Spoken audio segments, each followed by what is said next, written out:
This is Charter's Local Edition. We thank you for joining us. My name is Brad Pomerantz, and our guest is Andy Melendrez. He is a member of the Riverside City Council. Sir, welcome back. We appreciate you joining us. Good to be back. In the final analysis, it's all about your neighbors and your neighborhood. Yes. And you have focused in Ward 2 on really developing neighborhood groups and neighborhood councils. Talk to us about that. Well, it's been an extremely exciting experience to be able to communicate with the neighbors on a regular basis and develop local groups. You know, there's so many needs that a neighborhood has or a community has, but to be able to focus in on a neighborhood, find out what those neighbors want, what their needs are, and then be able to pursue those with their support makes a huge difference for our community. And what's interesting about your area, which is essentially the east side of Riverside, is, you know, when you think about neighborhood groups, you think about, you know, neighborhood watch, prevent crime. Correct. But your groups are much more than that. I mean, of course, crime's an issue for some of them, but much, much more. Sure. Well, you know, the diversity in Ward 2 is so great. We can be in the east side community, then move to Canyon Crest, then Sycamore Canyon, and then the university neighborhoods. And right in the middle, you have the University of California at Riverside. So just we have a small institution. Just a small 18,000 student institution, Exactly. that just really creates a diverse neighborhood. And to work with the neighbors and partner with UCR in establishing or correcting or addressing issues that we have is just really a delight to work with everyone. So what are some of the issues that percolate other than crime?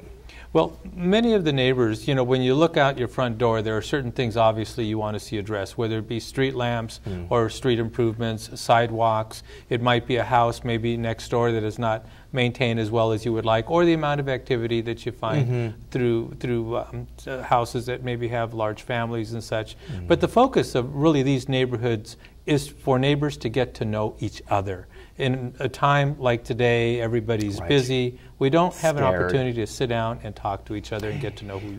I have to think that one of the major issues facing the neighborhood organizations are traffic concerns. Yes. Do you see that amongst the 14 neighborhood groups? Most of them we do. Really? You know, how we go about handling those is that the neighbors come up with a consensus, discussion, sometimes spirited discussion about what needs to be addressed, but it creates this bond amongst neighbors where we come to an agreement.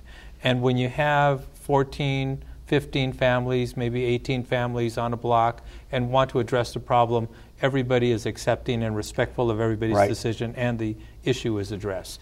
And that must be just a blessing for you as a council member, because they've done all the hard work in a sense, That's exactly and then come to you with a consensus plan. Yes. I know a lot of the organizations in your ward have some great events, community events. Tell us about a few of them. I mean, I see. Well, up in Sycamore Canyon, we have the Sycamore Highlands Community Action Group, and they have a soapbox derby every St. Patrick's Day. They also do Christmas caroling around Christmas time, and then they have an annual yard sale. Over at the Dwight Street Group, which is the East Side neighborhood group, they have two block parties, one at 4th of July, the other one at Christmas time. And if you want to taste multi-ethnic food, that is a neighborhood group you go to. Sign me up. Oh, you know, it is great. Now, at the end of May, I understand that you're going to have a pretty large conference.